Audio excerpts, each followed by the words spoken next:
Hello, everyone. Welcome to the Mindscape podcast. I'm your host, Sean Carroll. And as you know, we are not afraid here at Mindscape about getting deep into things. And today we're going to get deep into some of the most profound ideas in philosophy.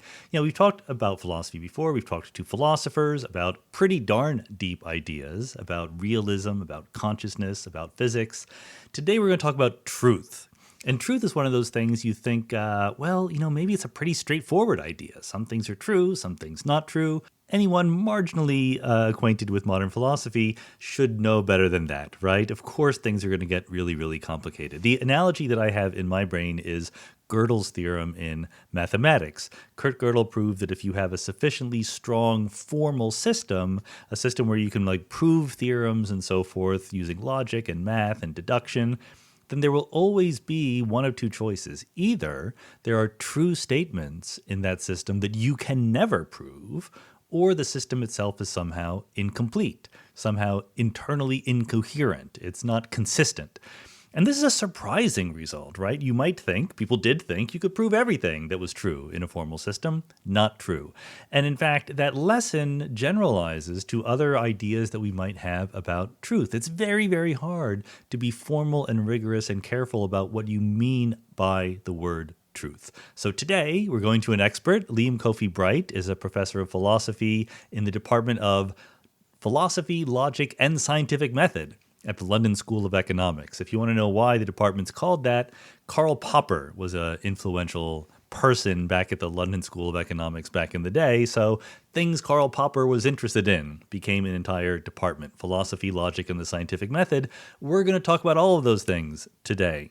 Liam is an expert not only on the formal aspects of what truth is. You know, there's a lot of symbol manipulation and proving things and being very, very careful and rigorous that goes into this kind of game, but also the down and dirty, how do we figure out what is true? So not only what is true, but how do we figure it out, right? The game of epistemology. So we can go from this crystal clear set of theorems and axioms and so forth to really difficult real-world questions. You know, when you say, how do you figure out what is true? You might say, well, I use the scientific method. Okay, well, what's that, right? What not only do we say the scientific method is, but how does it actually play out in the real world? How do we decide who gets published in journals? What is the role of refereeing? How do different kinds of scientists bring different perspectives to the questions of what is true and what is false? Even if we all think that the universe is real and it's out there and what is true about it is going to be objective for everyone, the ways that we get to that truth might depend a lot on who we are and what we bring to the table. So there's a lot going on here. It's a wonderful, fun conversation. This is the last holdover from what I got to do when I was visiting the UK a little while ago. Liam was nice enough to let me delay this while other podcasts got into the queue. So I think we're going to have fun here. It's a little brain teaser. Let's go.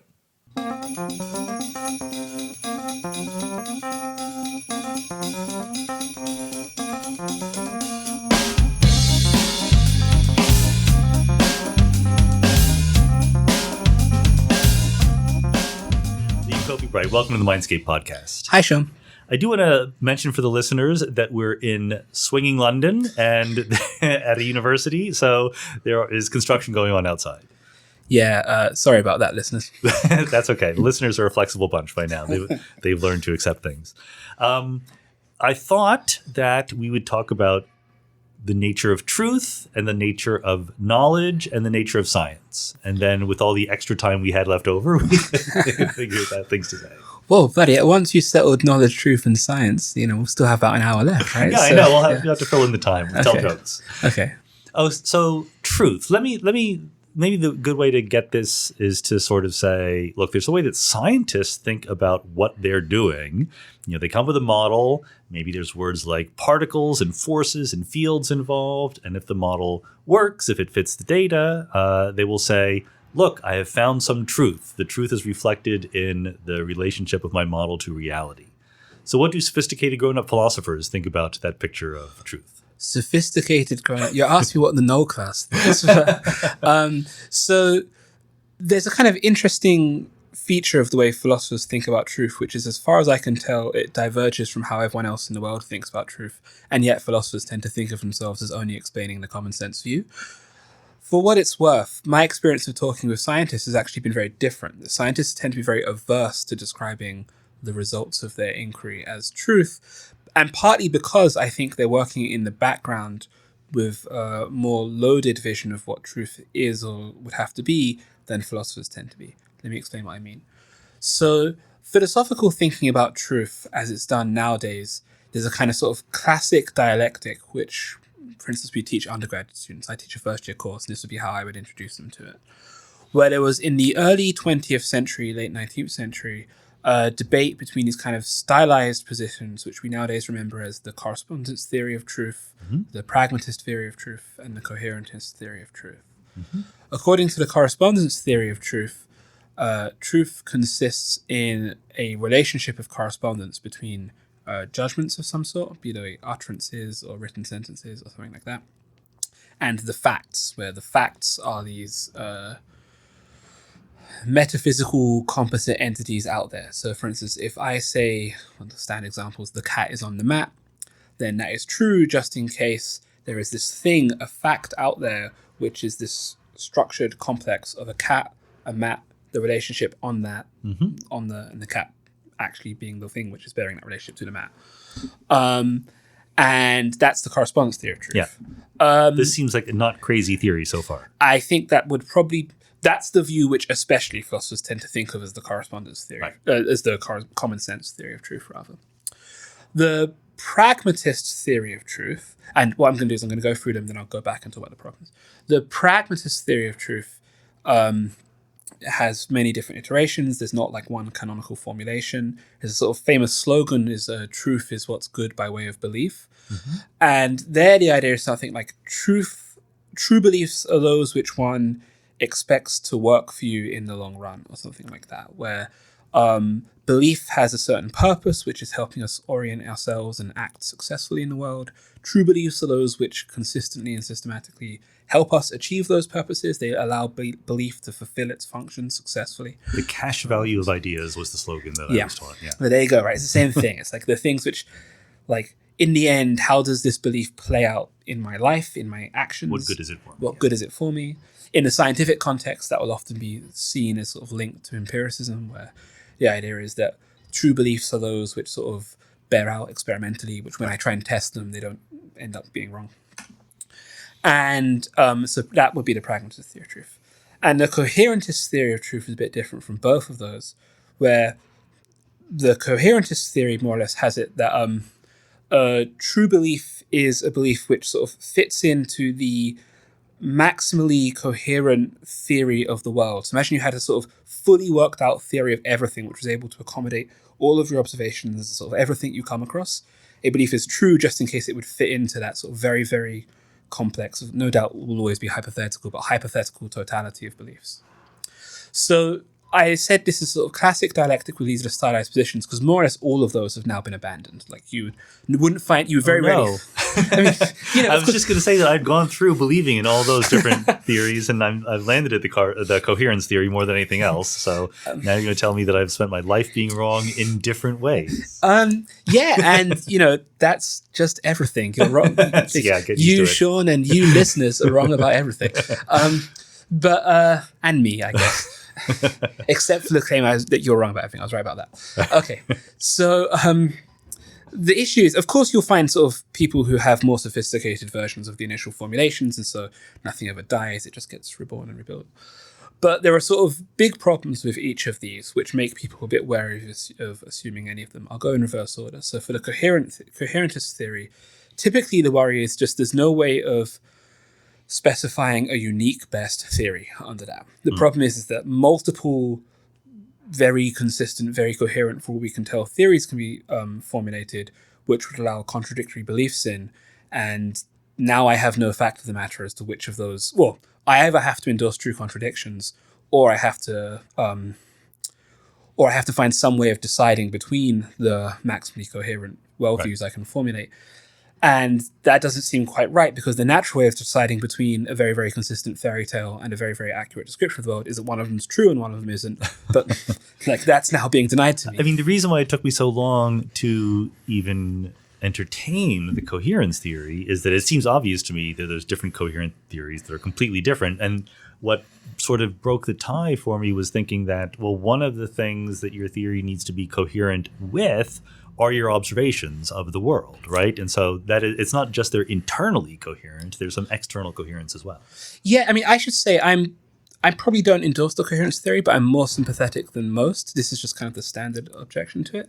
That said, what I think people would say to things like what you just said would be that there are always lots and lots of ways of explaining my immediate experience, right? So, it's a sort of classic examples of brain in a vat, demon deceiving me, the Matrix, whatever. Ultimate brain. And so the worry is that whatever things I try and bring in to shore up my coherent theory and introduce constraints on it, a sufficiently clever story weaver can find a way to weave those in and yet still come up with a fundamentally wacky view of things. Okay. So that's kind of the classic problem. Of course, there are things to be said in the favor of the theory, and some people still defend it, but most people, I think, don't accept it, and they don't accept it on broadly those grounds. For the pragmatist theory, so the worry for the pragmatist theory is roughly that the thing it just said has almost nothing to do with truth. So it all sounds good, but we're looking for truth. Yeah. And so you can formulate that in a couple of ways. Firstly, depending on how sympathetic you are to ideas like this, if you did insist on the kind of empiricism interpretation, then it seems to many people that there are candidates for truth or falsity which don't look like they're going to have any experimental predictions at all. So classically, is there a God? Tell me some properties of that God. Whether you're an atheist or a theist, it seems like, or even an agnostic in some sense, you're committed to there being some truths, whether or not we know them and what they might be. And if you interpret the pragmatist maxim in a way which it's sort of experimental validation is what it means to work out for me. I just did air quotes. You can't see me doing air quotes, but I'm doing air very quotes. Helpful. Yeah, no. Trust me, if you watch me, it'd be very good. So the experimental validation looks like it's just going to miss out on a bunch of things which do seem like candidates for truth. And the other worry is it just looks like you can have kind of useful lies, right? Yeah. So usefulness is relative to a goal, right, and you could have different goals. It's sort of the same thing as the coherence, right? It's like there's this indeterminacy. Right, exactly that, right? So precisely because you can imagine sort of, now I have another parameter to play with in deciding something's true, like what I believe, how the world is, and what I'm trying to do. Yeah. And now it looks like I can worryingly make things true or false by varying that third parameter, and that just seems irrelevant. It wasn't like what we were initially trying to do with truth. We want truth to be univalent in some way. Right, in some kind of sense. And so that puts a lot of people off the pragmatist theory. I mean, it was unpopular for a while because, in a way which a lot of people don't think is fair, after the war, Bertrand Russell sort of alleged it was complicit with fascism in some kind of way, because he more heard that one, yeah. So the line being that, like, well, if anyone gets to pick the goal, I get it. Okay, and so you end up with some kind of like what's useful to the Volk, and then we're in a very bad place. Yeah, then we're in this alt facts world, and so. That was another thing which contributed to its unpopularity. And then the correspondence theory, which is probably still, of those three, the most popular of them. And the most commonsensical. The most commonsensical, yeah. It's more or less viewed by a lot of philosophers to... It has a kind of dilemma it faces, where either it seems a bit trivial, it doesn't really explain anything. It's like, okay, I want to know what truth is. And you told me that truth consists in correspondence to reality. Well, you've just used a lot of other fancy words, right, which sound kind of like describing what's reality, what's correspondence. Yeah, and so if you just leave it at that or something not much more sophisticated than that, then people worry that, well, it's not really informative. You haven't told me anything about truth at all. On the flip side, and this is where you feel sorry for the correspondence theorists, they get that complaint, but then whenever they fit in the details, philosophers start to worry that it's kind of crazy metaphysics, and so it's both trivial and wrong. Yeah, so it somehow manages to like tell us nothing and also tell us things which are certainly false, which is something which I feel only my students could achieve. Right? I've been accused of that many times. And so there the worry is, if you really start taking seriously the idea that, okay, it's not just that there are cats and mats, and sometimes they sit on each other. But also in the world, there is this ordered complex, which isn't quite any of those things individually, but which is the unity of them out there in the world. And there is this relationship you can form between your utterance and that thing, apparently instantaneously, reaching out to this ordered complex and obtaining and failing to obtain. And people just like, what on earth are you talking about? Like, it becomes people's worry that there's no way of spelling that thing out, which won't end up invoking mysterious entities. Something mystical, right. And so for many people, that was, while some people do still endorse that, I mean, philosophers aren't that averse to wacky metaphysics, but that is off-putting to some people, and so it has sufficed to put many people off the correspondence theory of truth. Okay, what are we left with?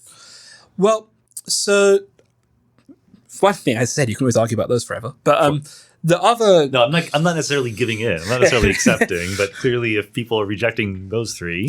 So what I'd say is, and this is kind of what I initially was getting at when I said it was distinctive about philosophers, because this is, I'd say the follow I'm about to outline is the view most distinctive to contemporary analytic philosophy. I never hear it anywhere else. And I think it's a large part of why scientists and philosophers end up differing so much on truth. So the last view nowadays, which I think is more popular, I don't think it's the most popular, but it's more popular, is what's called deflationism. According to deflationism... It's not a great sales pitch, honestly. It's really, really not. And I'm, as I explain it to you, it's going to sound really boring.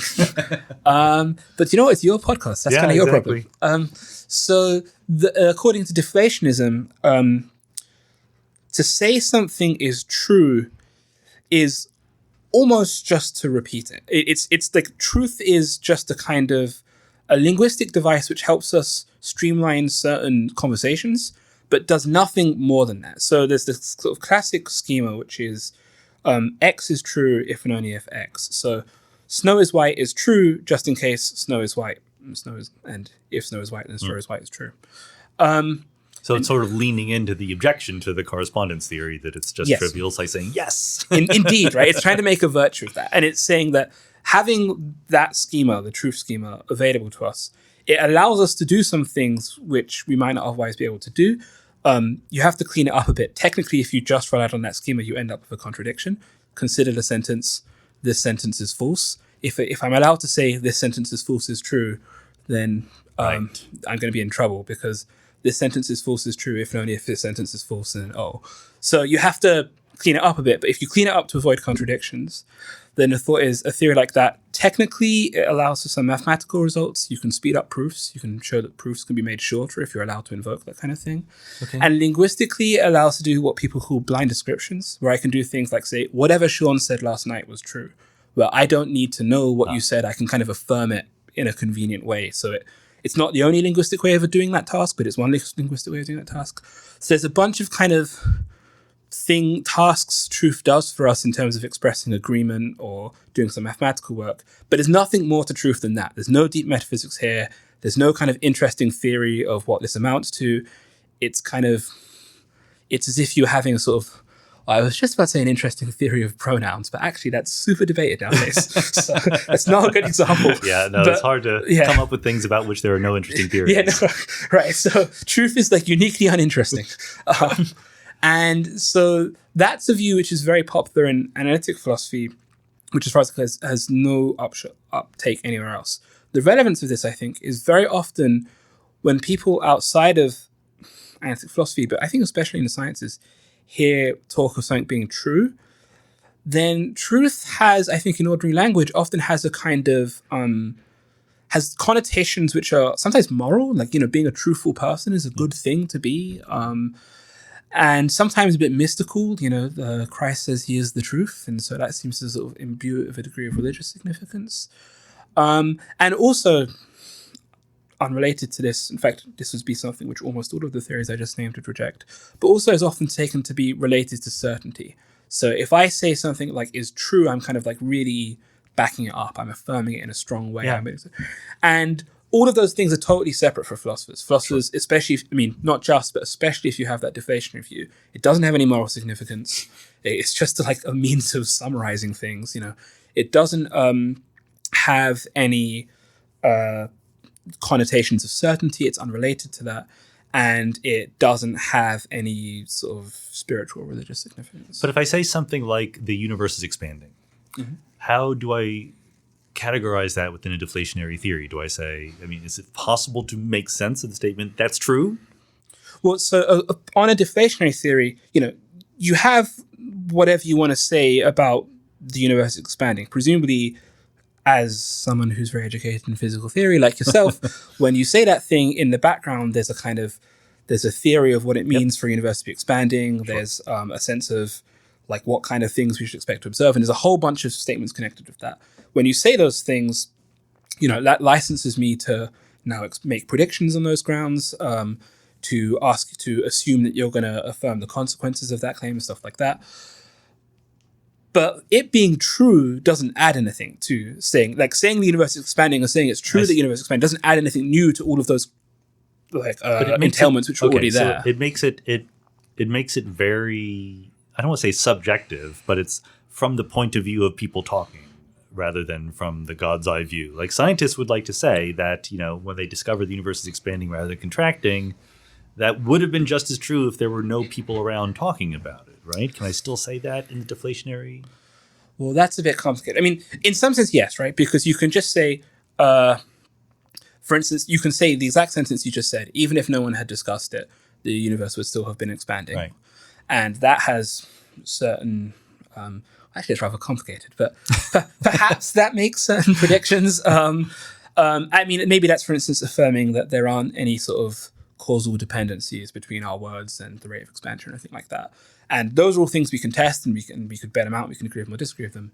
But saying it's true sort of doesn't do the work of affirming that thing. To get that out, you need to sort of make additional claims and make your argument for those claims. For instance, that there aren't these causal dependencies. So I think what a deflationist would like to say is anything you were inclined to say by means of using the predicate truth, you can still say under their theory.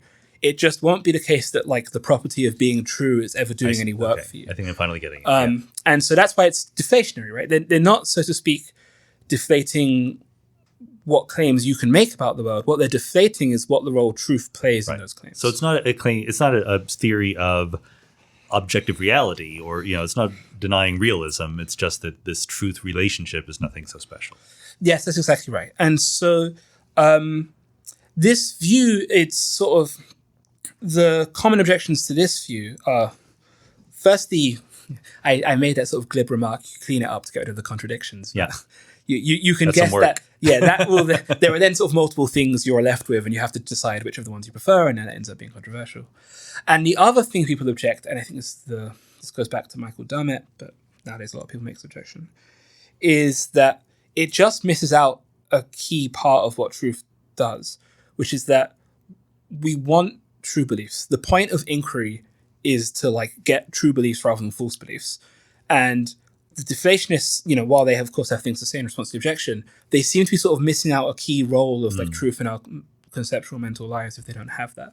So Dummett rather describes it as if you explain to someone the rules of chess, the nature of the pieces and whatnot, and then decline to mention that the point of chess is to check the opponent. You really haven't explained what chess is unless you also give the people that detail. And so the worry about deflationism is kind of its account of the role of truth in our lives, these communicative roles, these technical roles, is missing out a key thing, and explaining that key thing, you'll have to invoke something a bit more substantial about what truth is to explain why we care about getting it in the first place. Let me pause for a second to talk about policy genius. We all know that something like life insurance is the kind of thing where responsible grown-up people have it and know what they're doing, but we also know that it's kind of a pain and kind of intimidating. How much do you need? What's the best policy to get? Policy Genius makes that all a lot easier. What they do is they offer a marketplace which shows you quotes from all the top life insurance companies all at once so you can compare what they have to offer.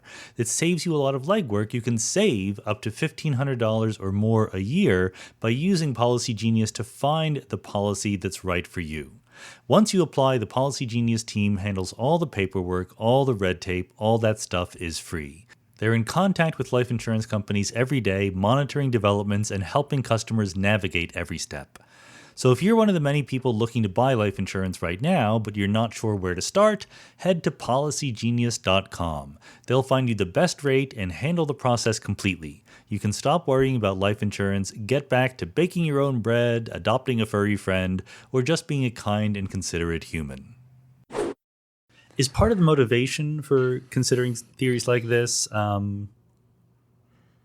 there's this bit that Tarski established, right? About he was thinking, I guess he followed Girdle, right? Girdle showed that there were certain statements that I would say, are true in a formal system, but you can't prove them. And Tarski basically proved that there were statements that sounded like they should be true, but you couldn't prove them. I'm not sure exactly how to say it. Like the statement P is true if and only if P is true.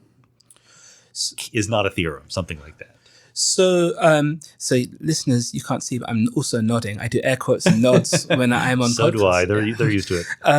So I'm going to get more complaints that I don't have video on my podcast now. But okay, yeah. I just love creating problems for you. That's really why I came on this. So broadly, yes, there is a relationship between Tarski's work and Gödel's work, and deflationism was kind of one of the big props or supports for it was that people were able to sort of take Tarski's work and say, once you have Tarski's work, that's really all you need from a theory of truth. So what Tarski did more or less was find a way, the first rigorous and consistent way of retaining a lot of that, phi is true if and only if phi formula without running into those contradictions. The way he did it was by saying what you need is a kind of hierarchy of languages, where in the base level, there's no truth predicate at all. Then a level above that, you can speak about formulas in a level below that and being true. As being true. And then you can have sort of another level of truth predicate where you could also affirm those ones, and so on and so on. And you just live with the infinity of You live with an infinite levels? hierarchy. Yes. Okay. So that's kind of one way of trying to get a consistent theory out of this. There are other ways of doing this. There are also people who try and avoid the hierarchy. So there's now there's a sort of thriving technical field of mathematical logic, which is looking at how to do this. Yeah, it's pretty fiercely technical if you look at these papers, yes, right? It quickly gets... it's gibberish, really. And gibberish. How very dare you, sir? How dare you? And there's also a thriving theory of trying to give sort of axiomatic theories, where you have axioms governing the truth predicate and see how they behave. So there's kind of, there's a thriving technical field which is related, but not as closely related as you might think to those philosophical theories I just mentioned. Like Tarski, for instance, in his work, at various times suggested he was doing something kind of like a deflationary theory and also something kind of like a correspondence theory. And it's not really clear that he knew what the correspondence is. Yeah, he certainly sort of didn't seem to know or care that much, which exactly these was. And I have just guaranteed you a bunch of angry emails from scholars. I'll forward them to you. No worries. No? Okay. Well, done. But so good. Now you convinced me that I have little idea of what truth is. But also, given the history, 100 years from now, no one's going to accept any of these theories. And we haven't settled yet anyway, right? Yes, it does look We've like... not equilibrated. Yes, it does. Well, as far as I can tell, philosophy only ever knocks things out of equilibrium. But, I mean, yes. Right now, I'd say, if I was to make a prediction about where this is going to go, is there will eventually have to be some kind of unification of the advanced technical work with the more traditional theories of what truth amounts to. Right. There are some logicians who are now in a sort of building on Tarski's initial suggestions. To be serious, he was a very good scholar, obviously. Sure. And who are trying to claim that in some sense you can see this technical work as a vindication of deflationism. That like all I need to do is lay down kind of sparse or fairly minimal rules. Yeah.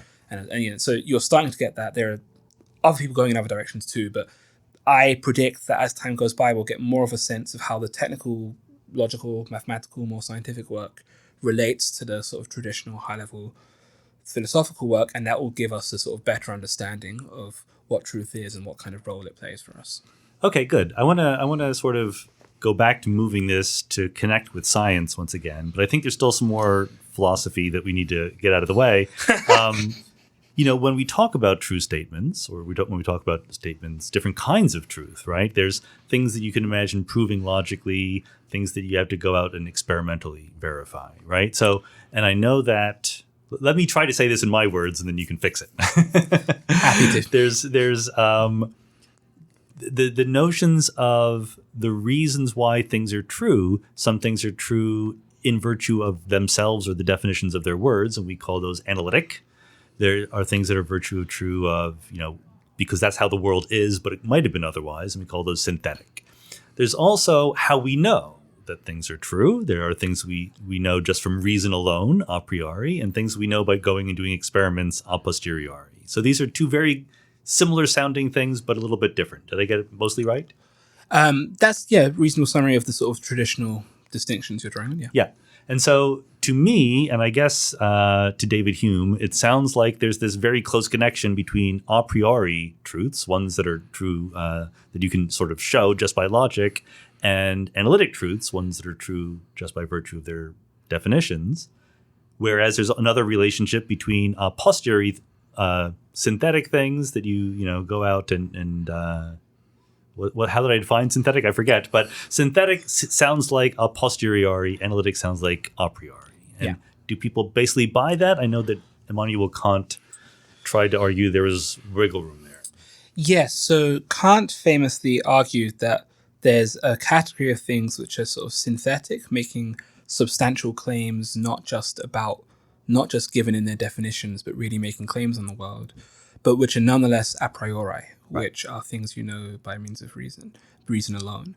And as far as I can tell, and this is another one where the scholar, eventually I'm just going to have to say scholars just deal with it. Like, you can't get me fired. I'm safe now. That's right. And so, subject to correction from scholars, Kant seems to have been kind of thinking about then relatively recent Newtonian science, and thinking like he was very confident, like finally we've achieved knowledge, like we know something about nature, which is that it works on broadly Newtonian lines. And sort of the dominant epistemology coming from many sources, primarily Locke on the European continent, was that this is kind of experiential knowledge. We know this because we've done the right kind of experiments, gained the right kind of experiences, and it sort of validates our claims, and we sort of just finally worked out how to do that. And Kant saw that couldn't quite work. And the reason it couldn't quite work, he thought, and I think many people agree with him, is that some of the claims that seem to be necessary for Newtonian physics didn't seem to admit of those kind of tests. For instance, it seemed to people at the time, although we would now disagree with this, but it seemed to people at the time that space has something like Euclidean structure. Was something we presupposed when we did our experiments. We didn't test that. Rather, when we were making other testing claims about the distance between things or the speed at which things moved, we were then presupposing it. And so Kant worried that this seemed therefore like there's this worrying fact that like a bunch of really foundational claims to this science, which he really wanted to validate as like achieving knowledge of the world, were just not supported by the means that we had to support things. And so Kant built a sort of a philosophical apparatus to explain how there could be some claims actually which were substantial, for instance, that space's Euclidean structure, while at the same time not requiring empirical validation. We could know that just by reflection. And so that was, for Kant, what he called the synthetic a priori. Okay, and that sounds wrong, especially because it's not even exactly true that space has a Euclidean structure, right? So that might have been a little premature on Immanuel's part.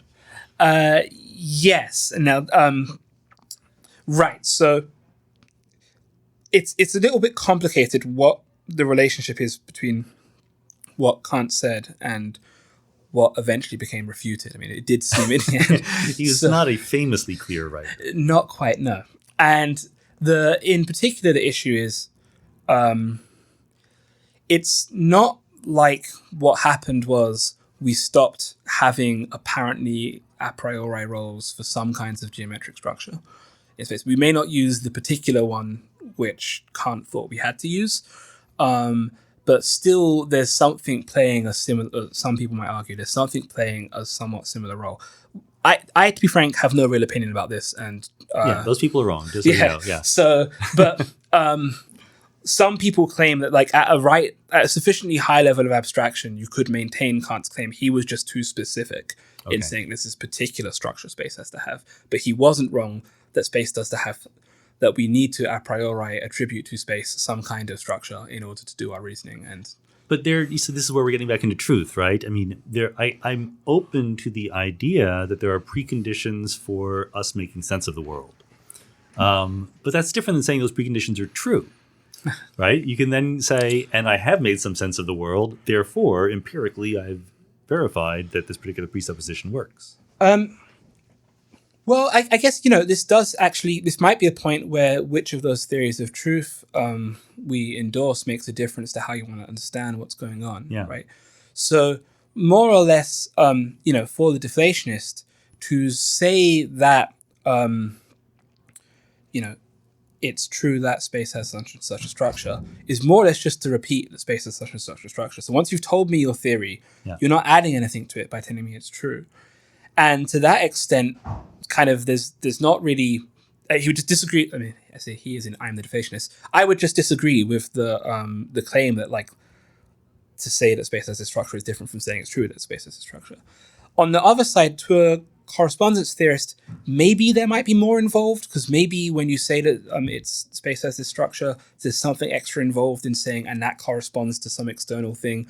Maybe some claims are, like, different and they don't need to have that correspondence rate. This would be a version of what people call truth pluralism, where they have that there's kind of more to the correspondence relation because different claims correspond to the world in different kinds of ways. And so I need to tell you not just that space has a structure, but what kind of correspondence relationship you need to be looking for in order to bear this kind of claim out. And that would make it such that there is, like, a little bit of extra work to be done, at least in explaining exactly what you mean when you say space has this structure. And so this might be a point where, like, which of those theories of truth seems tempting to you at least makes a difference to what kind of things you think you need to do to fully explain what you mean when you make claims about the structure of space. That's fair, but it does sound like, at least provisionally, I'm okay in making my naive statements about, there are mathematical and logical truths and there are scientific truths and they're different. So no, I just didn't get to that yet.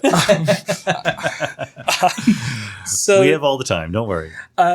Alas, in the 20th century, this is kind of associated with Quine, eventually Kant's this division between analytic and synthetic truths which are true in virtue of their meaning versus truths which are true in virtue of something about how the world is independent of language, came under quite stern criticism within philosophy. And more or less the criticism was that, like, so to speak, it's a little bit arbitrary how you categorize things on one side of this versus the other.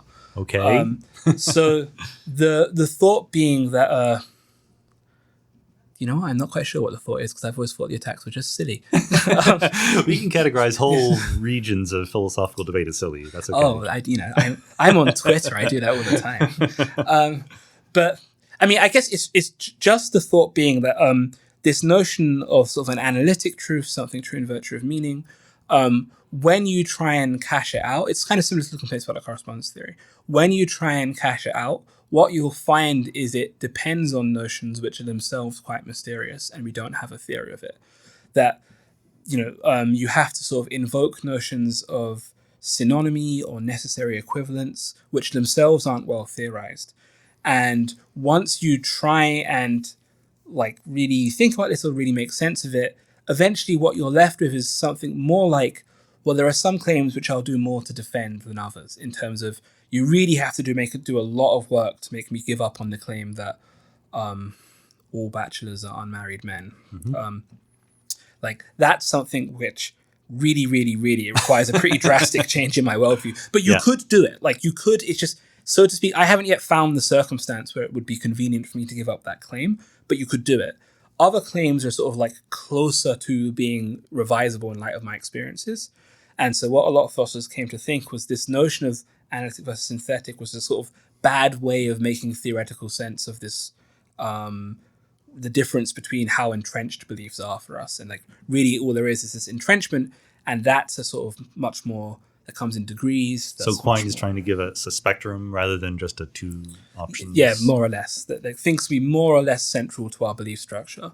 And but are you advocating this or mentioning that there are people who advocate it? Because it does not sound very convincing to me. I think that all bachelors are unmarried men. I'm mentioning it rather than advocating it. I tend to think that it's one of those things where it relies on a crucial point in this argument is that there are these sort of somewhat mysterious notions we just can't make sense of. Quine, the person who most influentially launched this attack, was making it in the 50s, just before there were a lot of developments where we developed tools where I think we can just make sense of those notions. And so I think it was a sort of sensible in light of the state of theoretical development at the time, but I don't think it really bears out. And so it sort of entered philosophical law that this was refuted, but I think it was sort of that decision warrants re-examination in light of later developments. Yeah, I have this vague feeling from a completely unqualified perspective that if we fix some things up in our use of language and logic and things like that, there would be a clear distinction. And maybe it has to do with possible worlds. And if something is true in every possible world or something like that, that's different than being true in some possible worlds, but not others. Well, that's like some of the technical machinery which philosophers use to analyze a bunch of concepts will be in terms of what's called modal logic, which is the logic of possibility and necessity. Well, how philosophers tend to think about that is they will have possible worlds, which, depending on how you describe them, are either kind of like concrete, real existent worlds, just not ones we can physically reach. Yeah, that's one scientists don't care about. But yeah, there are philosophers who buy that, yeah. Or sort of more sensibly just like sort of complete descriptions of the world, which you could like, which may or may not be actual, which you may not endorse, which may not be true, but you can sort of give various descriptions of the world. Right. I really need to, before I forget, mention that Max Tegmark, previous podcast guest, really does believe in all the other possible worlds also. He's a mathy version of David Lewis. Yeah. Well, one of the genuine, and I mean this, like genuine joys of being in academia is whenever I think something's just too wacky and no one could believe it, there are always like people 10 times smarter than me who like have passionate defenses of that. Yeah. And I'm just left in awe of what the human mind can do. But yes, right. So you could view possibilities as just sort of erstats things, descriptions of how the world might be, and then the sort of the apparatus of modal logic is a way of reasoning about like, well, given it, if we think of ourselves in this space of possibilities, what follows, what's necessary from here, what's only possible from here, etc. And some of that machinery can be brought in to try and make sense of the notions required to make sense of analyticity. I don't want to give anyone the impression that this is settled. Like I happen to think you can do it, but there are reasonable, intelligent people who don't think you can do it. But like those are exactly the developments I have in mind, and that just kind of is a sort of nice illustration, really, of if you follow this story, right? There's we begin of kind of already in the early modern Europe a period of a kind of interaction between like philosophy and scientific reflection, where you have philosophers and scientists trying to think about like how can we be confident in what seems like a very well-grounded theory. From that, we get new sort of technical mathematical machinery designed to try and like help us make sense of those notions, which philosophers then use to sort of problematize some of the initial notions that our theory then was built on. But then that itself spurs new technical developments, and we are like getting better at being able to validate this. And it's a really nice sort of virtuous circle of critique and response to critique in a way which is developing us new tools and allowing us to make sense of things which were hard to make sense of before. Good, and I think this leads us right into the sort of scientific practice that I was hoping to get to, right? I mean, what the system you just described is what science would ideally like to be like with a little bit of data thrown in, right? I mean, we come up with theories, we compare them with data. We still, unfortunately, teach kids, at least in the US, that there's something called the scientific method that Francis Bacon laid down and all scientists follow. And, a little baby hypothesis grows up to be a theory and then finally graduates to being a law. None of that is actually true in scientific practice, but there is some sort of the give and take between hypothesizing and collecting data is certainly there. I mean, what is your read on a better way that we might teach high school students how science is done than the Baconian scientific method? Yeah, right. Like I'm think this is a really fascinating topic, and it's actually something I sort of think about professionally. Where exactly as you say, I mean, it's the same in the UK. People are taught this kind of stylized vision of scientific method, and it really just doesn't correspond to how I think science in practice works, and even how it should work. It wouldn't be good if we tried to make science work like that. And the irony is very thick, right? That it's a theory that has no relationship to experiment. Okay. So I think, right now, I think the best bet I could have for how to reform scientific practice, scientific education, would be to base it actually on some ideas from a different philosopher. This would be Dewey from the American pragmatist tradition, where Dewey was this kind of famous educational theorist. It's actually one of the places where he had most influence. And he had sort of learned by doing was the philosophy. And he really actually kind of modeled his whole theory of education on what he took to be kind of a more realistic model of scientific inquiry as it's done. And the idea would be you sort of give people problems, materials with which to solve those problems, and space to reflect on what they're doing as they're doing it. And so, you give people some materials and tell me, how can I make this chemical do that, right? To turn this color, whatever it might be. They then get some space to like play around with the materials they got. And then afterwards, they've got to tell you, what did you do and why? Right. In the process of doing this, you're going to learn a bunch of facts about scientific inquiry, because in some sense, science is that kind of activity, but scaled up and in much more communication with other people. And so, for instance, a classic example, here's something which doesn't tend to feature much in stylized descriptions of scientific method, but it's actually super important and is the subject of much debate now around the replication crisis. At some point when you're testing a claim, you have to stop testing it, stop seeking new evidence, and decide, I have enough evidence to write this up.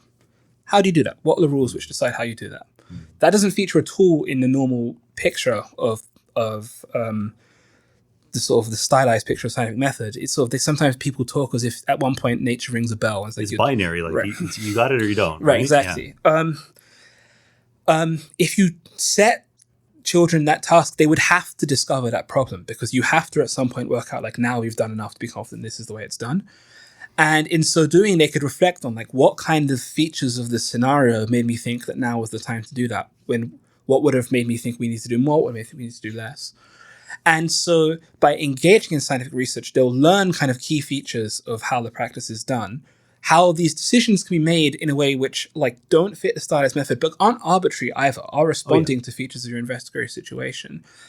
And we do so in a way which is kind of fun, right? Like, it's way more fun than what we learning all the And so this is the kind of thing which I'd be really interested in there being much more experimentation around. But I think the part that is valuable or important to me that maybe you didn't mention there is this idea that we are comparing different possible worlds. We have hypotheses.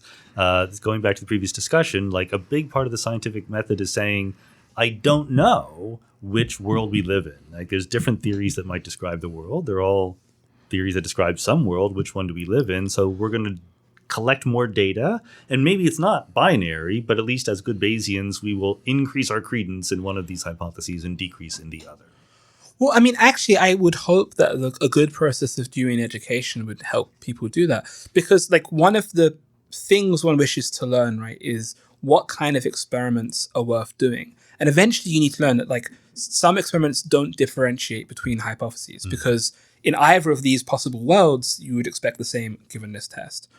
And so in learning about, like, well, how do I do an experiment which decides, or at least gives me evidence relevant to deciding between these hypotheses, you're having to think about, in about a process of doing that, like, you sort of have to hold in your mind, well, what would be true of this hypothesis and what would be true of that hypothesis? Listeners should be aware of now doing very helpful hand gestures for each hypothesis. So what would be true in each of those hypotheses, sort of do the sort of work out what the consequences would be and how they'd apply for the materials you have available. And, that is a sort of baby version of something like hypothetical deductive reasoning, which is, if not the be-all and end-all of science, is at least part of it. Yeah. And that is also a type of reasoning which necessitates you thinking about different possibilities. And so, again, like, allowing people, like, throwing people into scenarios, as long as they have the time to communicate and reflect with each other, really, I think, actually teaches in practice a lot of these things, as long as you sort of guide them to, like, point out features of, like, well, here's what you've just done, right? And so, yes, like I certainly agree that like a core feature of any scientific reasoning is, like, in some sense, it's counterintuitive, but it's actually important to be reasoning about what's not actual. Yeah. Like, science requires that you reason about possibilities which aren't true, which aren't accurate descriptions of the world. And that's kind of interesting in many ways. I also come back to think something you first said, like, there's a core reason why you say, like, I have my model. Isn't that true? Like, almost all models, in fact, involve false claims. Right.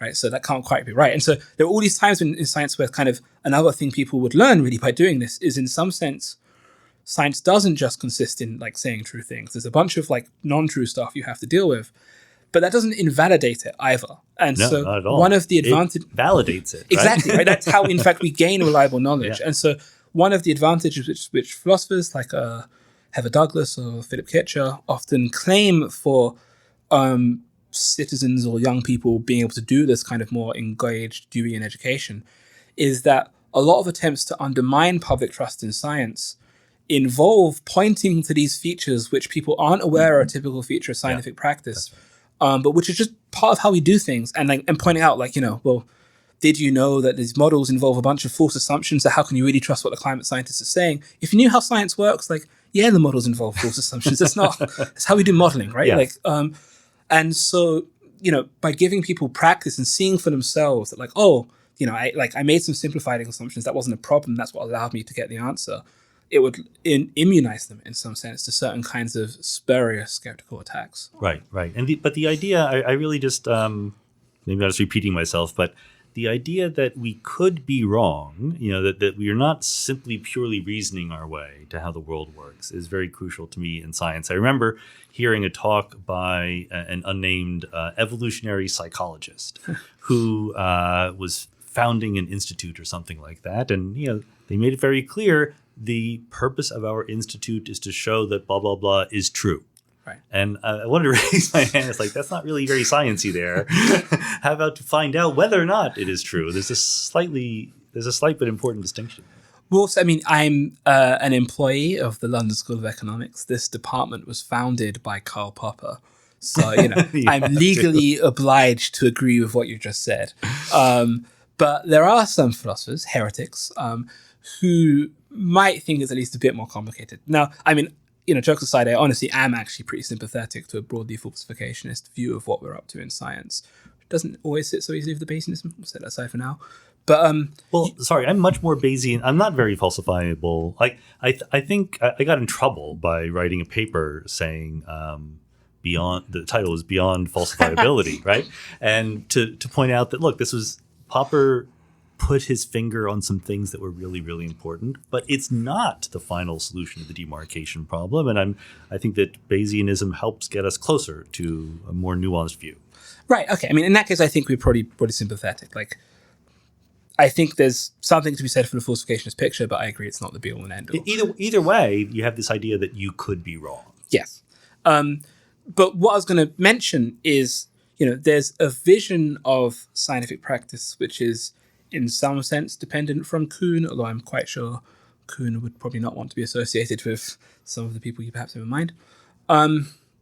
Wherein, like, the way science works, right, is by setting up paradigms. Those paradigms involve kind of not unquestionable, but at least relatively unquestioned assumptions. And it's sort of legitimate to go forward, like, the way I do science is, like, in light of those assumptions, I'm now going to draw out the implications and test for other things you can make sense of in light of those, but not necessarily test those. We're in the Lakatos building right now, and so Lakatos is famous for saying, scientific theories have a protected or hard core in the center, and that, it's eventually that can be penetrated, but it's a reasonable procedure to begin with assumptions which you are less willing to give up. In some sense, that actually relates to the Quinian point we were saying earlier, where many people do think a sort of reasonable vision of how rational inquiry goes is you have some beliefs which are much more central, which are much less willing to give up. And it's okay to do things by first trying to swap out the less core beliefs and seeing how you can do things. And of course, you can imagine a sort of quasi-Bayesian justification. Well, this is why, one of the issues with falsifiability as a solution to the demarcation problem is there's plenty of examples where I have a theory, it's very well established, an experimental result comes along that is in contradiction to that theory, and everyone in the right mind says, "Oh, don't worry, that result will go away." Right. I still think light goes fast. Like, something goes faster than the speed of light. Yeah. So. There would be an example. Yes, that's right. Yeah, I mean, scientists, they have their preconditions. They have their what we call cherished principles. This is what we like to call them, right? And you don't want to give them up, but eventually you end up doing it if you get enough evidence against it. And to me, that kind of fits in with the correspondence theory a little bit. Sorry, with the coherence theory, I wanted to say a little bit. Can you say more about how? To be coherent is to be coherent amongst a bunch of beliefs, and like some of them will be more switch outable than others, right? Right. So some of them will be more foundational. Some of your beliefs. So the thing about both the pragmatist and the coherence theories of truth is they clearly pick up on aspects of our mental lives which are important. Like, we do in fact have goals, and beliefs do help us fulfill those goals, and there's some reason to prefer a belief if it helps you fulfill your goal. Our beliefs can be more or less coherent, at least in the sense of being self-consistent and not being self-consistent, and you may prefer to be self-consistent. I think there are true contradictions. I don't know if I, but like one may, another podcast. Yeah, one may prefer to be self-consistent, and in that case, and so for that reason, the coherence theory must be picking up on something, because it's more or less just saying that particular virtue of your belief system being coherent, like that's the one which makes a difference for truth. So what non-coherence theorists are going to say is, like, we have a way of recovering within our theory the importance of coherence. So, for instance, the correspondence theorist will tend to have a metaphysical theory about what the facts are, and just say, like, it turns out that the facts can't be such that they're inconsistent with each other. And so if your theory is incoherent in the sense of being inconsistent, we know it's false because we know that the facts aren't incoherent. That's fair. Everyone wants to be coherent, just whether or not that's the sine qua non. Yeah. And so... right, and so what you'll find is that theories of truth, and this is, I think, one of the reasons why theory of truth tends to, like, something which kind of attracts maybe people to deflationism, is it tends to be the case that you can, like, recover whatever nice things you want to say about one theory of truth within the other theory of truth, and without this being a justification for deflationism, it can sort of prompt the thought that, like, truth. It doesn't really matter what you end up saying about truth. You always find a way of saying the nice things you want to be able to say anyway. And so, like, truth isn't really doing much there. You just have some additional principles you're able to bring in, which get you the goods you want. Is it sort of a dirty little secret of philosophy that so much of it is driven by things you want to be the case? And then finding ways to make the things you want to be the case be the case? Or maybe that's a virtue. I don't even know. But certainly when I think of moral philosophy, that often ends up being inclined true, to... maybe even epistemology. True. I'm not sure it's either dirty, little, or a secret. So for that reason... But other than that, I think it's dirty. So it's certainly the case that...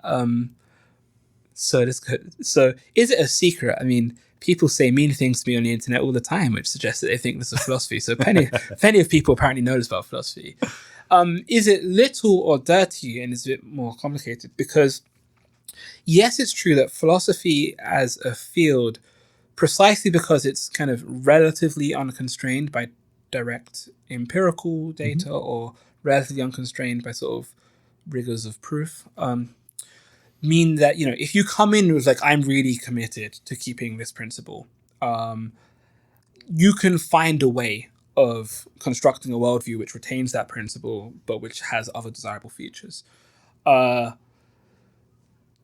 some philosophers more or less just think, and that's the game, right? Like, that's what we're doing. The game is you come in with the things you're really committed to. Here are my commitments. Like, and you have to then, the world will no doubt still present you with puzzles, right? So, I just mentioned that I believe there are true contradictions. Suppose you don't. Like, what do you want to say about sentences like this very sentence is false? So you do believe there are true contradictions? Yes. That was okay. I do, right? So I more or less think what we want to say about this very sentence is false is that it's both true and false. And so, like, if you don't, and I'm not going to defend it right now, but if you don't think that, like, you have to tell me something, because it turns out there are sort of pretty minimal and apparently plausible things you might say about truth, right, which will get you that sentence is both true and false. Yeah. And so, it's roughly the alternative must be that it's meaningless or unsayable, out of bounds somehow. So you can have out of bounds somehow. So you can have it sort of like not well formed Yeah. because you're applying a truth predicate to itself in the wrong kind of way, or you can have it such that it gets no value, like it just fails to be evaluated. But in any case, like building a worldview which gets you either out of bounds or meaningless or not well formed or whatever, that requires work. And so the thought is, it's not a trivial game, even if you do come in with your strong commitments, like to build a theory which does that. And in the process of building those theories, you often are forced to do things which are themselves intellectually quite valuable. And so some people will say that this activity of kind of elaborating upon and defending one's core commitments is actually, in the end, intellectually very valuable, because if you take that game seriously, you'll find it's really difficult, and what you have to do to play it well is just a real driver of innovation. Okay. I some of my best friends are philosophers. I don't want to. No, I just, I'm perfectly happy with being self-loathing. So There you go. That works. yeah. But the speaking of self-loathing, let's not let scientists off the hook. You already mentioned the replication crisis. I want to get a little bit down and dirty into the difference between the pristine way in which scientists naively think of their own pastime and the ugly truth of how it gets done. And because the ugly truth always becomes a little bit prettier when you really like face up to it, right? So I thought we were being self-loathing. You can. I'm not self-loathing at all. Like someone's got to love me. Why not me? Is my attitude. It's certainly not the YouTube commenters. I know that. I love you, Sean. All right. So the replication crisis. I think most people have heard of it, but why don't we say what it is? Sure. So in social psychology especially, but not just in social psychology, it's in relatively recent years been found that a bunch of results which people took to be secure, which were featuring in textbooks and which public interventions were being based on, in fact don't replicate, which is to say when we try and retest the experiments which initially validated that those phenomena were real, we find either that we can't get the effect at all, or it's much reduced in its strength or degree of influence than we initially thought. So the sense that's just replication failure. What made it a crisis were, in a sort of ill-defined sense, this happened so many times to so many results that people felt that there was a sort of systematic problem here. I raised that explicitly because I'm often a little bit underwhelmed by the arguments for that second part. Like, what is the rate at which we should expect true ideas in science? Like, I think people are at least blasé about assuming it's a crisis. But nonetheless, in the course of the fact that this prompted a kind of panic reaction is too strong, but this prompted quite a strong reaction from the scientific community in the social sciences and statistics especially, and nowadays as well actually in philosophy of science, led to a bunch of problems being uncovered with the way science was done, or at least things which people were pretty clear could be improved upon. And so now there's a sort of a quite broad reform movement sweeping through the social sciences, which is trying to address the problems that's identified. And presumably part of the worry that it was really serious was that, like you say, it's not just random, but reflects systematic biases in the field. When you get an exciting result, that's where you publish it, right? When you just get a null result, no one is going to care.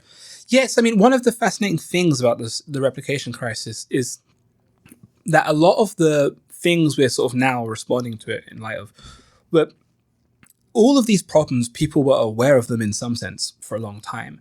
And so there's the classic one is the file draw problem, right? Where if I get a positive result suggesting there is an effect, that's exciting, especially if it's a new thing, I can go and publish that in a high prestige journal, which lots of people will read and become aware of. If I fail to find anything, and even if I just replicate that, that's not exciting, it's much harder to get published, and often that information will only be available to the particular scientist who did the third experiment. And so there's a massive bias in what kind of information is transmitted to the community at large. Now, that has certainly been a thing which people have discussed a lot in light of the replication crisis, but there's no way that people only became aware of this possibility in scientific publishing in 2015, right? That's a thing people have worried about for a long time. And so I think one of the things the replication crisis has really done is the replication failures were dramatic and drew people's attention to problems, but what we're actually now doing in light of that is really cleaning up house in ways we probably should have done a long time ago. And so right now, of course, there's a lot of lot of sort of anger in some ways, people sort of arguing with each other about what should be done. Some people are feeling defensive because they feel like their life's work is under attack.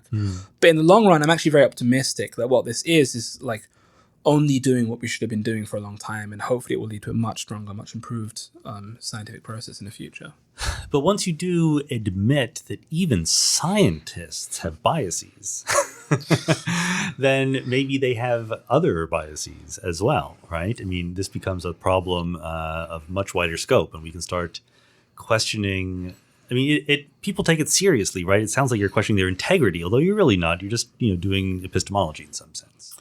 Yeah, I mean, so there are all sorts of other biases besides just sort of the bias towards publishable or fancier, more exciting results. And other ones which, of course, get much attention are sort of like demographic, like gender biases, for instance, in who can get published and where. We don't have those in physics, but I've heard that you have those in other fields. Yeah, like the gender utopia, which is physics. Right.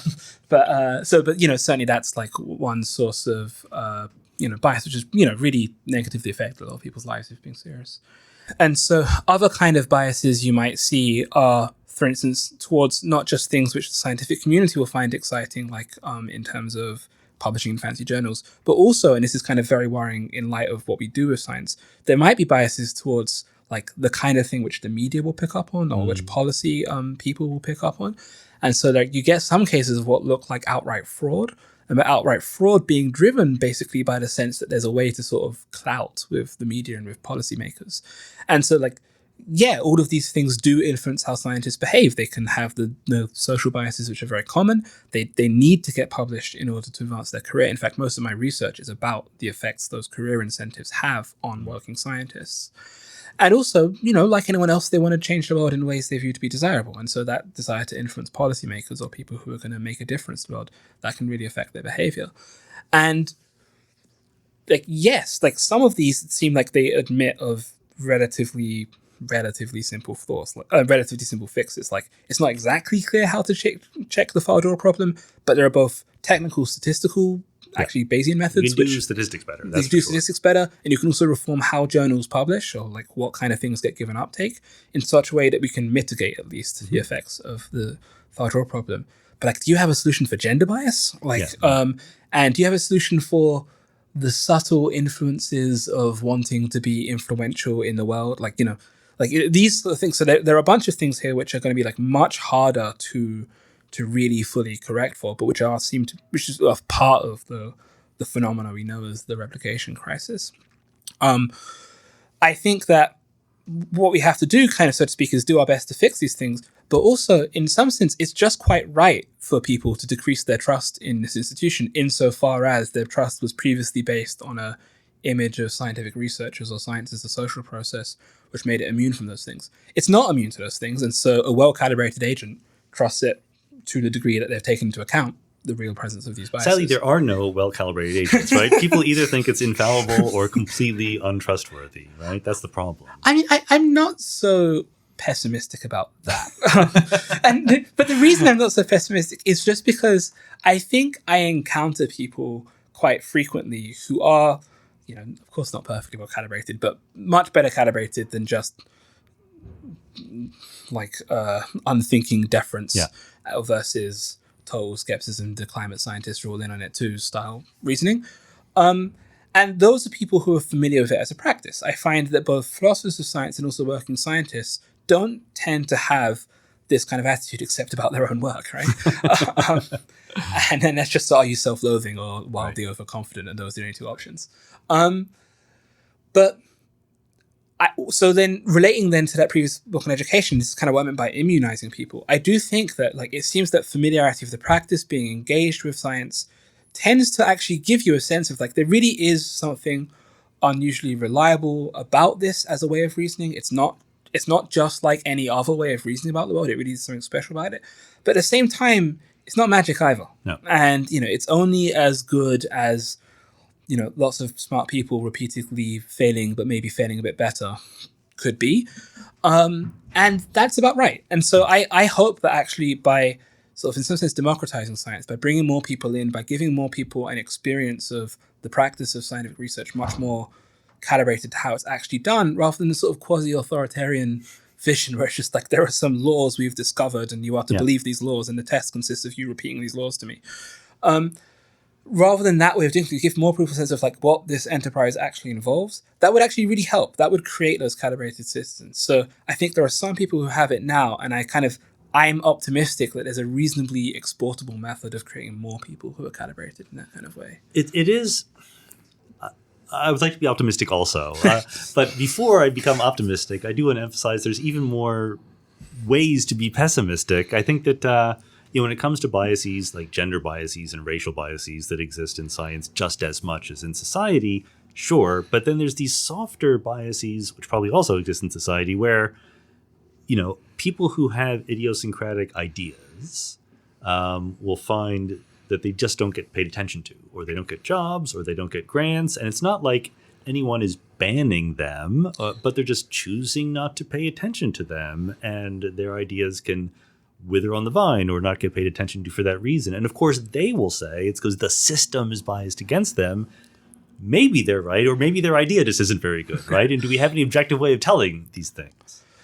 No, I mean, I think that one of the things a well-calibrated agent with regard to their trust in science just has to kind of learn is that, and this is a thing which I do think which Popper, even if he wouldn't have put it exactly as I would put it, was he really had like the fundamentals of this idea, and to be quite like, science is, so to speak, a quasi-evolutionary process. There are lots of people throwing up lots of ideas lots of the time.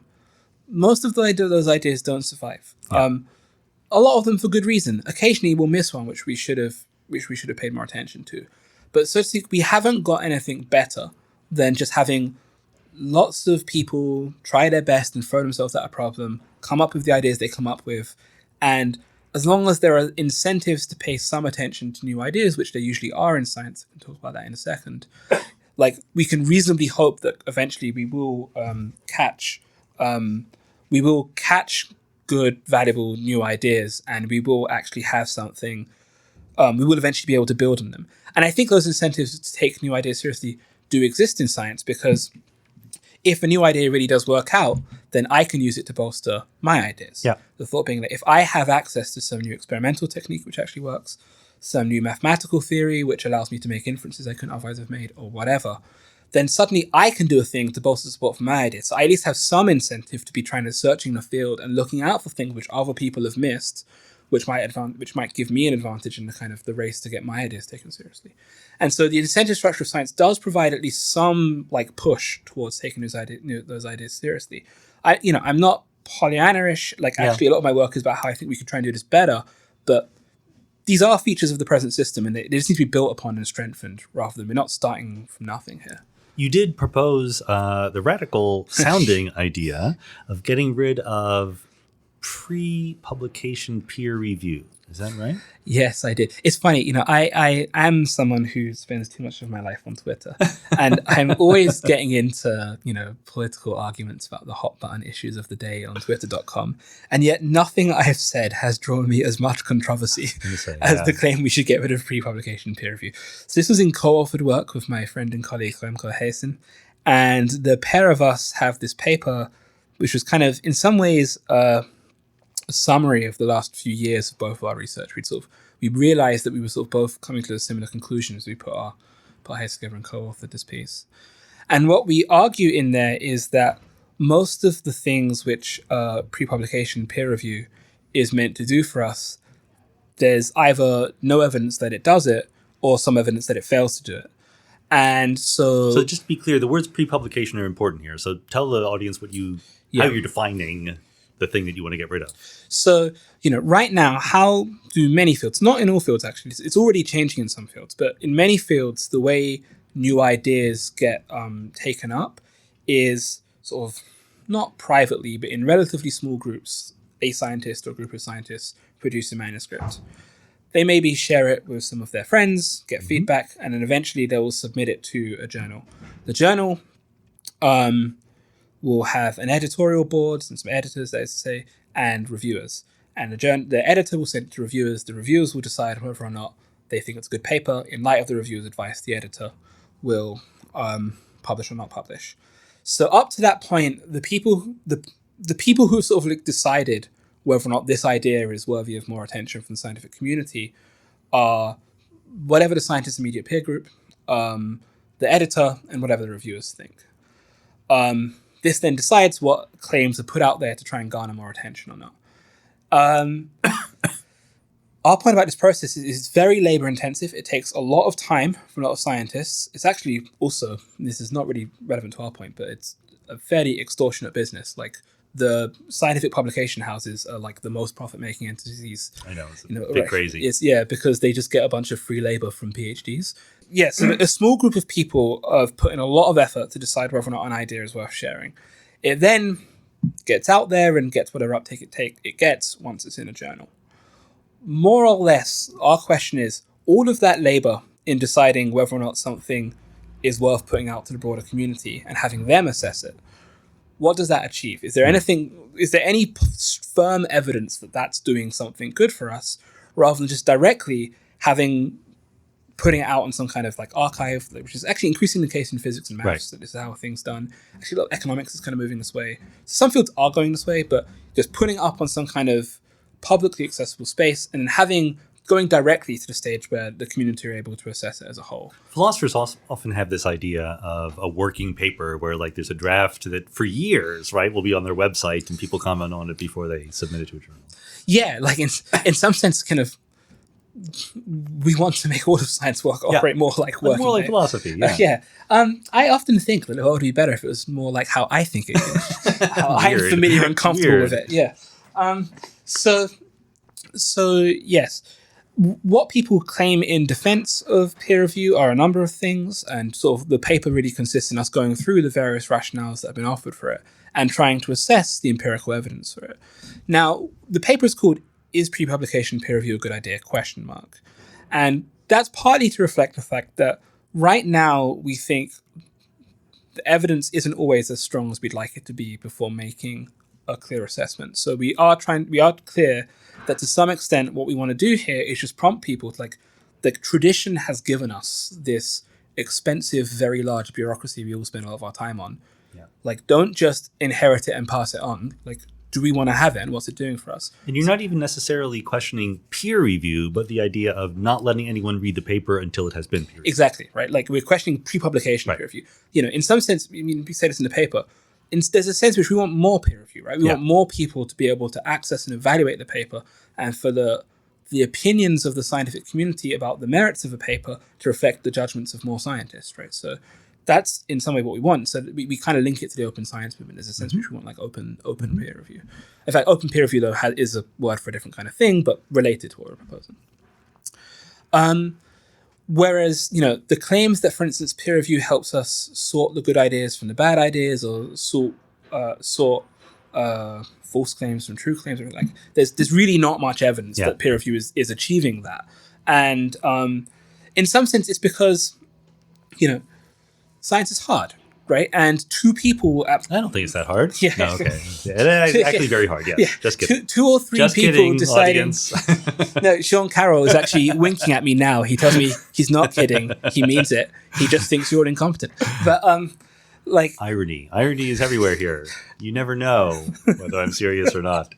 In some sense, the judgments of a couple of people who just happen to have got it first, they're not necessarily going to be great at deciding whether or not this really is an idea which was worth further. We all have examples of bad papers that have gotten through peer review and good papers that have been stopped. Yeah, and you don't want to lean too much on this kind of flashy but one-time experiment, right. But illustrative. There's this kind of famous experiment where people anonymized and sort of lightly changed non-essential identifying details of classic papers, incredibly highly cited, resubmit them for review, and I think it was like half were rejected on grounds of serious technical flaws. Right. And in fact, there's another study, I think, that most highly cited papers were rejected in one part in the real world, because the super highly cited papers are going to be a bit more daring, right? A bit more. It's way easier as a practicing physicist, I can promise. And I should say parenthetically, I love refereeing and peer review. I appreciate the effort that goes into making papers better, both from referees and from editors. I do not, and I want future editors assessing my work to know I don't value you. I don't value what you do. Having said that, if you write a paper that is boring but true, it's way easier to get it published than if you write a paper that is interesting and daring. Right. No, and that is one of the things we address in the paper. There's a real reason to think that there's a kind of small c conservative bias in peer review, precisely because, and this is, so to speak, inevitable. Like whenever we assess a new idea, we're assessing it in light of what we already know, what we already believe. That's inevitable. But the problem is you're preventing other people from being able to engage in that practice unless a relatively small number of people decide it meets their standards. And, I think that on net, this is just a disadvantageous procedure. As I said, like we are clear, and I wish to be clear in this podcast that, like, when I'm not being cheeky, my real opinion is, like, there are plenty of times in the paper where we say, like, what needs to happen here is, rather than assessing things according to people's intuition about what this is doing, there needs to be, like, proper sociological work on what's actually happening. Yeah. And very often people don't do that. Like, they just have a sense, like, well, surely this is the sort of thing which peer review must do. It must be selecting for high quality work, right? Otherwise, why would we do it? And, no, look at the evidence. It's not clear. Look at the evidence. Like, it's just like the teaching of the scientific method. I mean, there is this idea that we can just think our way into the truth, but sometimes you have to look at whether it worked. Right. No, exactly. And peer review is something which I think is intuitive to many people that, it surely can't hurt. And yet. It does filter out a lot of truly bad stuff, right?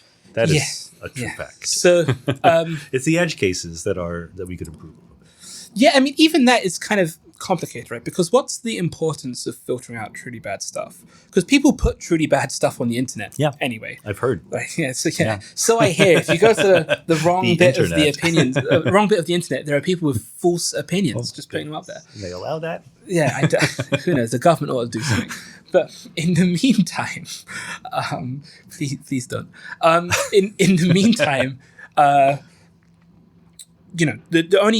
reason it's kind of important, so to scare quotes, to filter things out, is the sense that being put in a journal kind of is in some sense a stamp of approval. It's a validation of that opinion. In a world without journals, what does it matter that one more person puts up a wacky, not very well validated opinion on the internet? What we say, the one thing where this is one of the points where we acknowledge most problems for our work, is, we think if you really think about the world without journals, this is that thinking through the hypothesis, the possibilia kind of thing. If you really think about that world, precisely because there's no apparent authority figure saying this is worth taking seriously, a lot of the things which peer review is meant to do, like, we don't lose anything by not having it.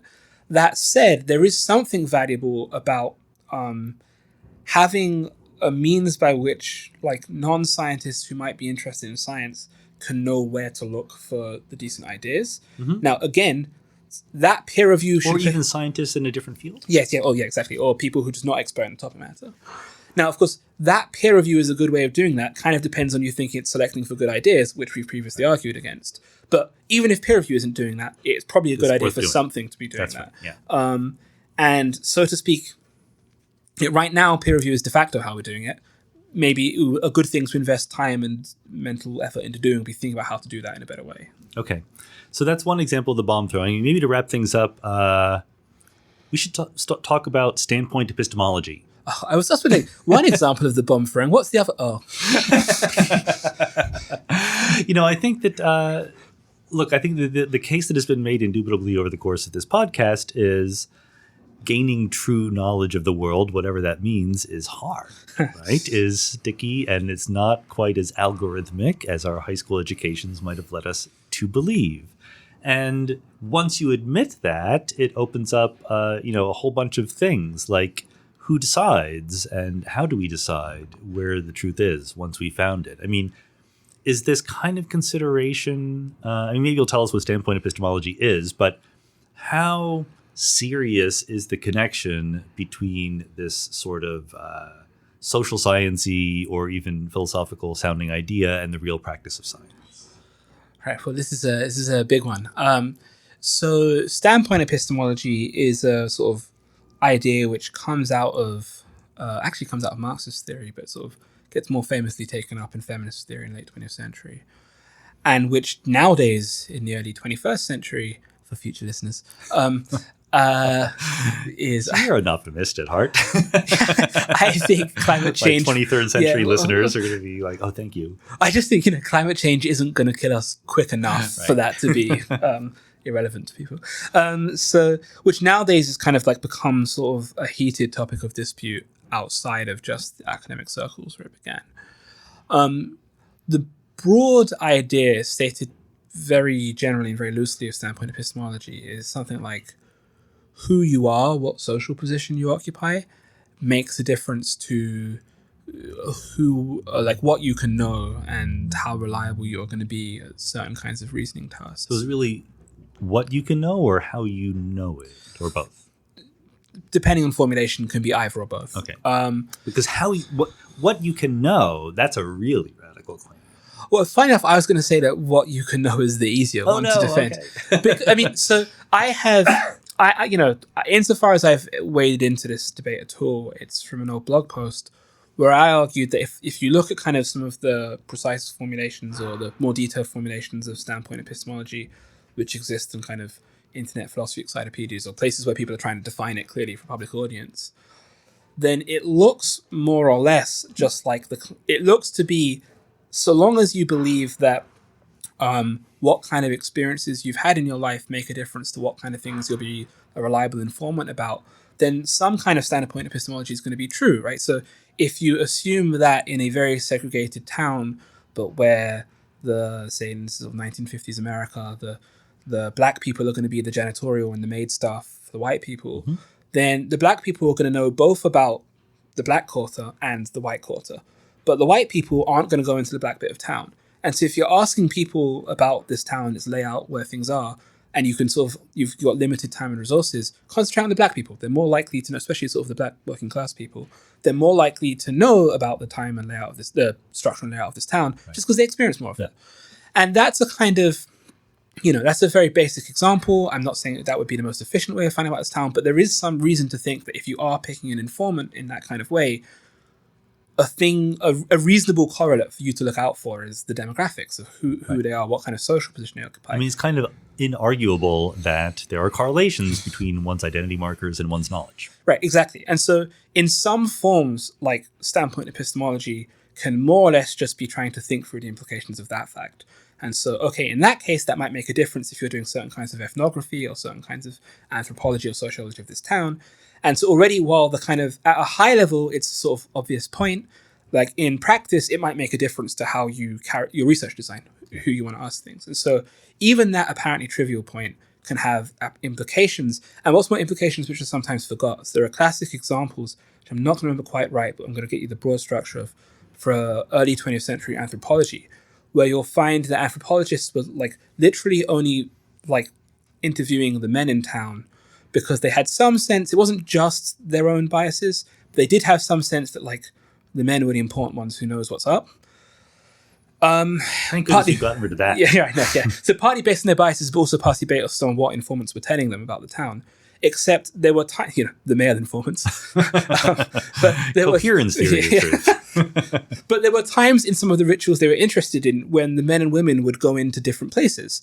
And then, of course, if you only interview the men, you literally just can't find out about some of what's going on here. And so it sounds trivial, but there have been times when people, even that simple correlational point, has been forgot. And it has been forgot in ways which track people tending to trust more those at the top of social hierarchies. And that just doesn't always work like that. And so I think even in its very simple form, standpoint epistemology can be contentful and important. I actually think another more controversial, but I would defend it as the same is actually the Me Too movement. A lot of the slogan "Believe Women," I think there's a very reasonable explanation of it. There are lots of reasonable explanations of it, but one reasonable thing it's picking up on is like if you were going to a workplace and you want to know who's going to like reliably say who's a sexual predator, who's dangerous here, then you have to think of who has the authority to get away with things and what's the distribution of hetero versus other kinds of sexuality. And it's going to be like just mainly heterosexual men have power in office places. And so it's mainly going to be women who are going to be the ones with the relevant knowledge. And so there's some strong reason to like believe them, to trust them. They're the ones who know. And so again, that seems to me to fall out. That's a very contentful point, but it falls out of the quite basic thing. Now, let me say, that's the point where I think standpoint epistemology is non-trivial, has implications for scientific and social life, and which we could afford to take more seriously. There are other versions of standpoint epistemology which apparently do want to be saying a stronger thing, and so often the slogan would be a standpoint is an achievement. And this is, again, goes back to the original Marxist formulation, but it has some of the other more modern formulations also have this feature, wherein the idea that sort of your social position gives you access to certain kinds of knowledge isn't just meant to be sort of an empirical fact that, well, these kinds of people tend to have these kind of experiences or have to a higher rate than chance or something like that. But rather, there's something which is a more substantial thing, which is like the proletariat standpoint, which is seeing things from the perspective of like a worldview properly attuned to those people's interests or something like that. And seeing things from that worldview will tend to be producing more accurate or more informed worldview. I think with that one, spelling out the content of that standpoint in that sense, the achievement, the property proletariat or women's or whatever standpoint, I think that becomes philosophically much more difficult because, you can just imagine, right? Like, what is the true woman's standpoint? Like, and it becomes a little normative also in a different way than simply epistemological. It's meant to be, in some sense, epistemology just tends to be normative, right? Like, we're trying to say, when we say what knowledge is, usually knowledge is taken to be a good thing. And so if I tell you what knowledge is, I'm in some sense saying you have to succeed by way of belief. And this is it's just kind of trying to do that as well. Like, people who sort of have this stronger version will say like the proletariat standpoint or the standpoint of oppressed women or something like that. That standpoint is more successful at knowledge gathering and knowledge producing. So there's an empirical claim that could be tested. Well, I'm not a good spokesperson for this view because I don't believe it. Yeah, but I know. But they might not want to agree to that, right? Because it depends what you mean by empirically test it. Because if these standpoints can come apart and what kind of things are going to count as methods of validating knowledge, then you might worry that any test you do is going to... It has to be relative to that. It has to be relative to the thing, and it'll either be circular or biased against it. Okay. And so... Well, then it becomes less interesting to me. I mean, Right, if it's just true by construction or irrefutable, I guess. Oh, my partner's got to me. But just to make it super duper clear, none of this is going to claim that whether you're black or white or male or female or cis or trans affects whether the universe is expanding. Oh, no. Or whether you know the universe is expanding, no, right? It's not like who your identity is affects the truth about the world. That's just not... No, right? So I guess, some brave soul might wish to argue as much, but typically the kind of claims people are concerned with are the sort of things I spoke about. So it's going to be about like power relations in the workplace or human experience. Yeah, human experience. Like, where's safe to go in this town if it's a sundown town, that kind of stuff. And so usually if you look at, this is the thing, for all of the kind of cultural war controversy around it, often, not always, but often if you look at the kind of claims standpoint epistemologists are interested in, it's usually sort of independently plausible that like the sort of people they're saying have an advantage of some sort in knowledge gathering would have an advantage about knowledge gathering in that case. I in no means wish to say that's in all cases uncontroversial. In many cases there are going to be controversies, but there's a kind of sort of core set of examples which people will tend to find plausible, and then it's just how far can you expand that rather than whether or not there are any. People don't usually expand it all the way to like the fundamental features of the physical or the cosmos or something like that.